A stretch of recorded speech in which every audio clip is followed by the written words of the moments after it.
বিশ্বাস করো, মহান আল্লাহ মানুষকে যে ব্রেন দিয়েছে, যে হার্ড ডিস্ক দিয়েছে, এটা যে কত আনলিমিটেড টেরাবাইট এটা কিন্তু আমরা কেউ জানি না।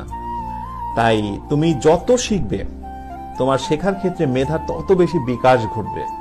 তাই কখনো ভেবো না আমি মাথায় নিতে পারছি না। এই যে নিতে পারছি না, এটা কিন্তু শয়তানি মন মানসিকতা। তুমি মনোযোগ দিয়ে ক্লাসগুলো জাস্ট দেখতে থাকো, শ্রবণ করতে থাকো।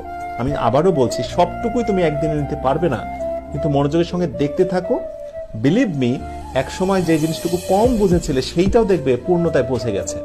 কিন্তু যে জিনিসটা তুমি কখনো দেখলেই না, বোঝা তো দূরের কথা, যে জিনিসটা তুমি কখনো দেখলেই না, সেটা যখন আবার নতুন করে কোনো একদিন চোখে পড়বে, সেটা কতটা আননোন লাগবে একবার ভেবে দেখো।